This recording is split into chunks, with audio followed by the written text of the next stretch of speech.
Setiap orang memiliki ekspresi tidak ramah di wajah mereka.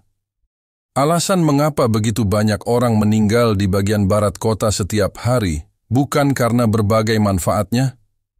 Jika mereka ingin membaginya kembali sekarang, maka mereka harus menyerahkan apa yang telah mereka peroleh dengan susah payah. Dan pembagian ulang ini diusulkan oleh kelompok tentara bayaran pemula. Jadi rencananya sudah jelas.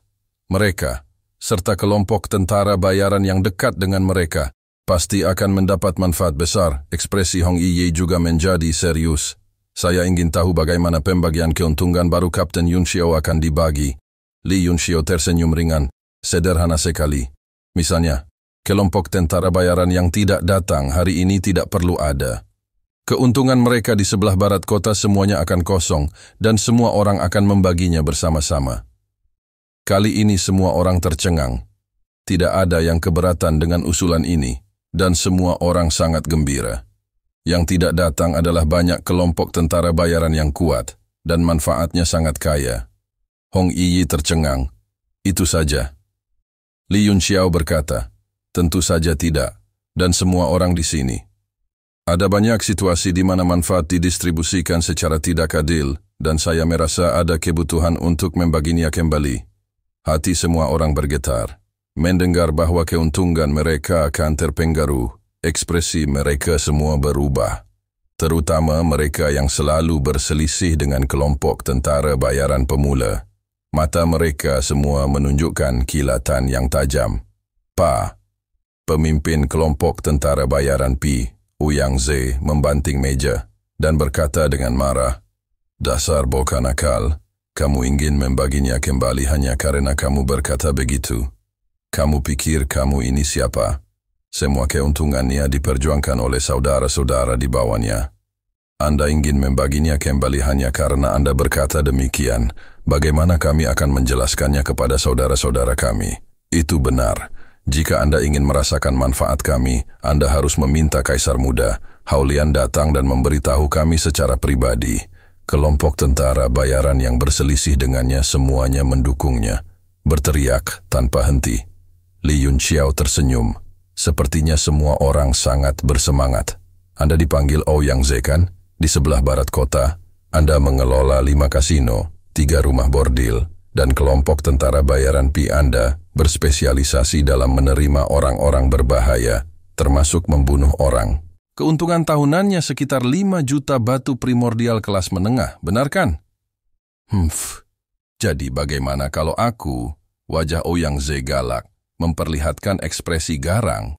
Dia harus mengumpulkan keberaniannya, kalau tidak dia akan benar-benar dimakan oleh pihak lain.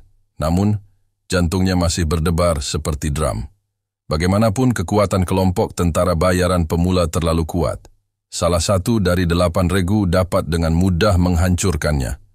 Li Yun Xiao tersenyum dan berkata, "Tidak apa-apa. Kamu tidak perlu melakukan hal ini di masa depan.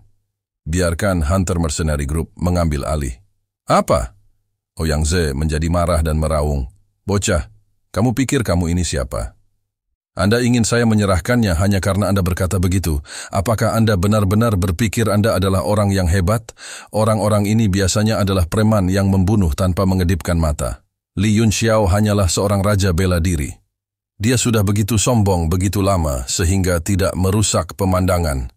Kekuatannya sebagai raja bela diri bintang 5 meledak, sepenuhnya menekan Li Yun Xiao. Dia bisa meledak dan membunuh Li Yun Xiao kapan saja." Ekspresi Zhou Xiang berubah saat dia melepaskan auranya, menekan kembali tekanan Ouyang Ze untuk mencegah Li Yun Xiao terpengaruh. Li Yun Xiao berkata sambil tersenyum, "Tuan Ouyang, jangan terlalu bersemangat. Kita bisa membicarakannya nanti. Kali ini, selain membagi keuntungan, kita perlu menetapkan beberapa aturan baru."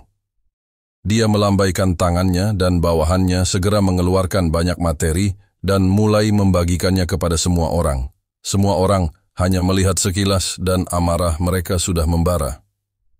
Bahan-bahan di tangan mereka hampir meleleh. Segala macam dengusan dingin terdengar. Semua orang di meja bundar melirik dan melemparkan materi itu kembali ke atas meja.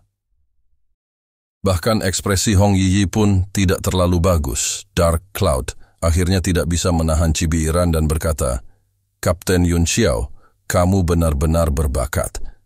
Aturan pertama adalah, kelompok tentara bayaran pemula bertanggung jawab atas sisi barat kota, bertanggung jawab atas semua kelompok tentara bayaran dan urusan besar. Kelompok tentara bayaran pemula, Anda benar-benar akan menjadi kaisar hutan lagu ringan. Li Yun Xiao tersenyum dan menatapnya dengan dingin. Tuan Awan Gelap sangat bersemangat dan luar biasa. Apakah Tuan Rain di keluarga Anda tahu bahwa Anda begitu bersemangat dan luar biasa? Ketika Dark Cloud mendengar Tuan Rain, ekspresinya langsung berubah. Seperti terong beku, wajahnya berubah menjadi hijau keunguan.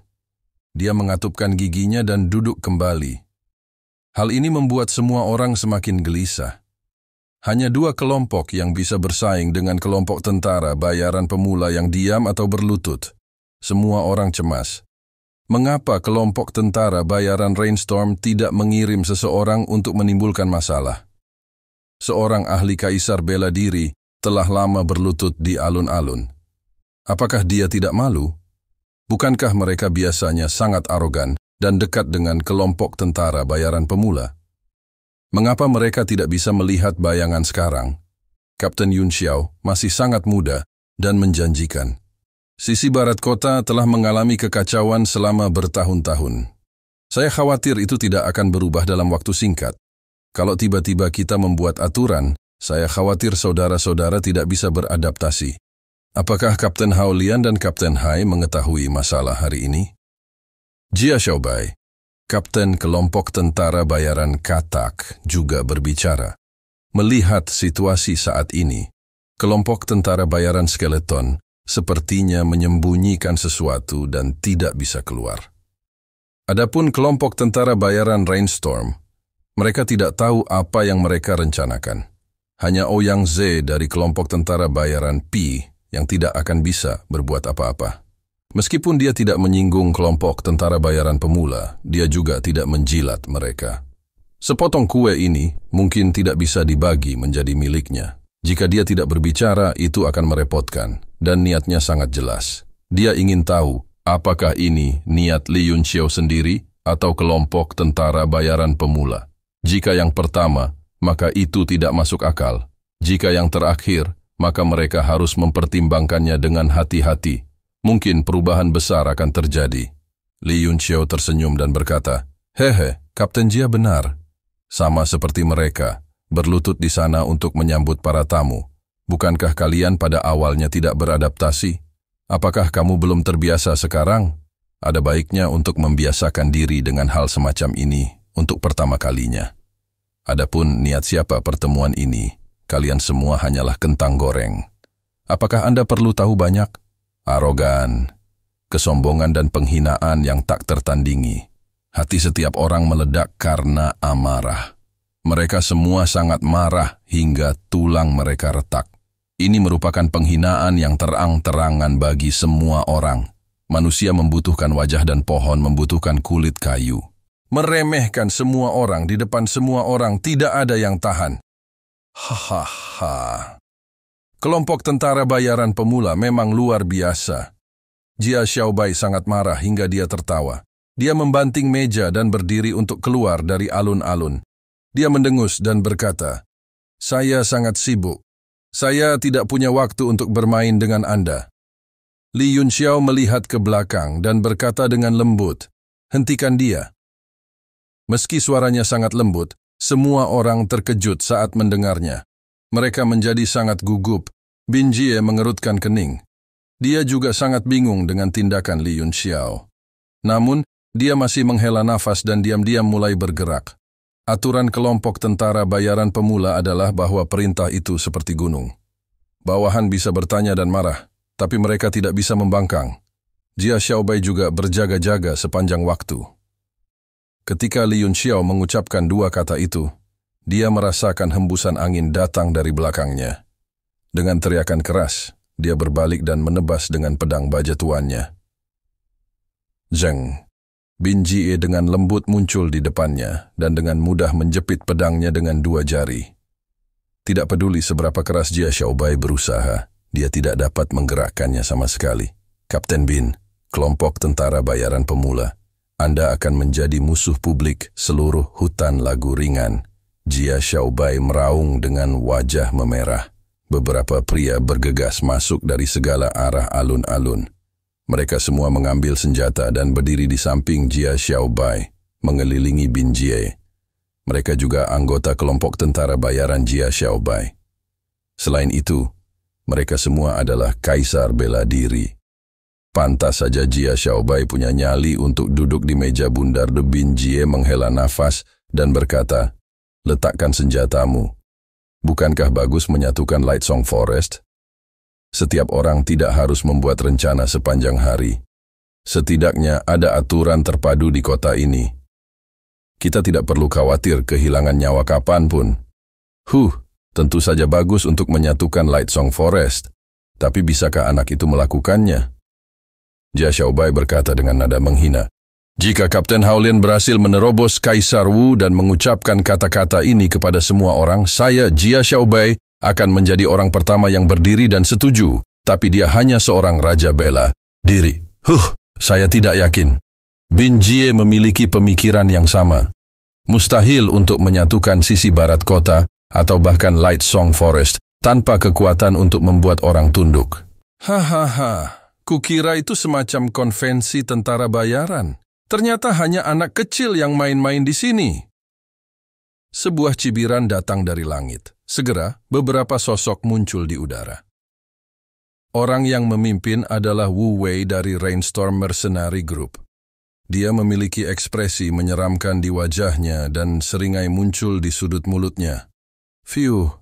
Mereka akhirnya sampai di sini. Semua kelompok tentara bayaran merasa lega. Meskipun kelompok tentara bayaran hujan badai bukanlah sesuatu yang istimewa, mereka tampaknya telah menjadi penyelamat di hati setiap orang. Ketika mereka melihatnya, mereka bahkan merasa tersentuh. Tuan Wu, Ouyang Ze merasa seperti telah bertemu penyelamatnya. Dia sangat bersemangat sehingga dia tidak bisa mengendalikan dirinya sendiri. Auranya sangat mengerikan. Dia mati-matian mendesak ke arah Zhou Xiang, ingin memamerkan kekuatannya. Li Yunqiao mengangkat kepalanya dan bersandar malas di kursi. Dia tersenyum ringan dan berkata, "Mengapa kamu tidak berjalan dari bawah? Kamu ingin terbang? Apakah Anda takut akan malu saat melihat pria cantik penyambutan kami?" Ekspresi Wu Wei berubah. Dia menjadi marah dan berteriak, "Zhao Yu!" Dia memadatkan suaranya menjadi satu garis dan langsung menyerang dengan kekuatannya. Dia ingin membangunkan anggota Rainstorm Mercenary Group yang sedang kesurupan. Kekuatan teriakan ini begitu kuat, bahkan bisa dilihat dengan mata telanjang. Hal ini menyebabkan udara di sekitarnya terdorong mundur. Sebuah kekuatan tak kasat mata terguncang turun dari langit. Teriakannya tidak hanya tidak membangunkan siapapun, tetapi juga menghancurkan meridian hati beberapa anggota kelompok tentara bayaran hujan badai dengan budidaya lebih rendah. Mereka muntah darah dan mati di tempat. 5 lubang Zhao Yu berdarah, tetapi matanya yang keruh terbuka saat ini dan memancarkan cahaya terang. "Bajingan, aku akan membunuhmu." Zhao Yu langsung terangkat dari tanah. Tubuhnya bersinar terang saat dia bergegas menuju Li Yunqiao. Penghinaan yang tak terbatas membuatnya kehilangan kemampuan berpikir. Hanya ada satu obsesi di hatinya, dan itu adalah mencabik-cabik Li Yunqiao. Kaisar bela diri bintang 6 meledak tanpa mempedulikan nyawanya. Tidak ada yang berani memblokirnya. Bin Jie buru-buru melepaskan pedang baja Tuan Jia Xiaobai dan hendak mencegatnya. Terima kasih sudah menonton dan jangan lupa like, share, dan subscribe guys.